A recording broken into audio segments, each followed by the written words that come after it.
Hello everyone, তোমাদের সবাইকে আমার ব্লগে অনেক অনেক ওয়েলকাম। তো সকালবেলায় গেছিলাম পুজো দিতে, আর তোমাদেরকে তো বলেছিলাম সন্ধ্যের দিকে যাব মেলাতে। তো সেই জন্য কিন্তু দেখো রেডি সেডি হয়ে কিন্তু বেরিয়ে পড়েছি, আর তোমাদের সাথে কথা বলতে বলতে কিন্তু মেলাতে আমরা চলে এসেছি। তাহলে চলো গাইস, তাহলে যাওয়া যাক। কি করছি না করছি সবটাই কিন্তু এই ব্লগে যতটা পারবো তোমাদের সঙ্গে শেয়ার করব। মেলাতে আসতে তো আমার খুব ভালো লাগে, তো সেই জন্য দেখো মেলাতে খুব ভালো করে কিন্তু ঘুরছিলাম, আর কোনটা ভালো লাগছিল আমার সেটাও কিন্তু ঘুরে ঘুরে কিন্তু দেখছিলাম।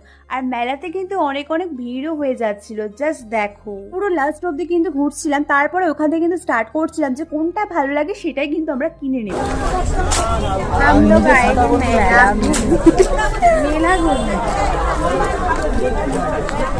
মেলাতে আসার পর তোমার মনে হচ্ছে আমি সবকিছু একেবারে কিনে নিই, কারণ এটা ভালো লাগছে ওটা ভালো লাগছে, তো সেই জন্য মতো সবকিছুই কিনে নিই।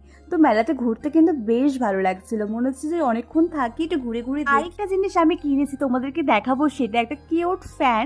দেখো দেখতে দেখতে কিন্তু সামারও চলে আসবে, আর এটা কিন্তু খুবই দরকার ফ্যান, যেহেতু এখন উইন্টার, তো একটু ডিসকাউন্টেও কিন্তু পেয়ে গেছি। মেলাতে আসলে মনে হয় কোনটা ছেড়ে কোনটা নেবো, সিরিয়াসলি এটা খুব হয় আমাদের সাথে। তাহলে চলো আর একটু মেলা ঘুরে নি। মেলা ঘুরতে তো আমার খুব ভালো লাগে, তো সেই জন্য মেলা না ঘুরলে হয় বলো তো, আর কিছু তো খাবো। আর গাইস আমাকে কেমন লাগছে তোমরা কিন্তু জানিও, আর যা ঠান্ডা বাইরে, সত্যি উইন্টারটাকে কিন্তু খুবই মিস করবো, কারণ দেখতে দেখতে সামারও কিন্তু চলে আসবে। তাহলে চলো এবার তাহলে কিছু খাওয়া যাক, আর আমরা ঠিক করেছি আমরা গন্ধরাজ মোমো খাবো। তোমরা কে কে মোমো লাভার? আমার তো মোমো খেতে খুবই ভালো লাগে। মোমো খাওয়া হয়ে গেছে, আর মেলা ঘোরাও কিন্তু পুরো ডান। তাহলে চলো বাইরের দিকে তাহলে যাওয়া যাক, আর বাড়ির জন্য কিন্তু কিছু কিনেও নিয়ে যাবো, জিলাপি বাদাম আরো কিছু কিনে নিয়ে যাবো। তাহলে চলো কিনে নিই। মেলাতে আসবো আর জিলাপি কিনবো না, এটা তো হতেই পারে না, তাই না? তাই মা কিন্তু বলেছিল মেলাতে আসলে কিন্তু জিলাপি বাদাম কিন্তু কিনে নিস।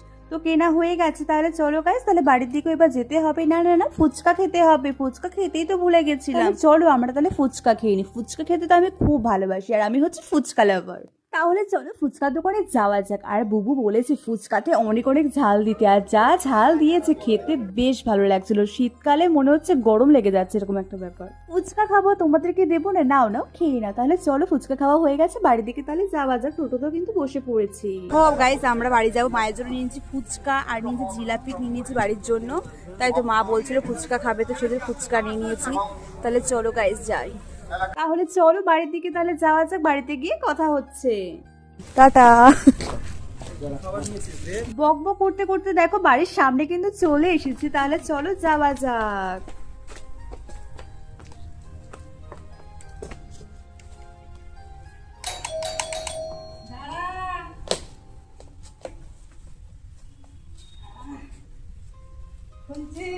বলো বাড়ি চলে এসেছে গাইস। তো ব্লগটা ভালো like comment follow subscribe. By.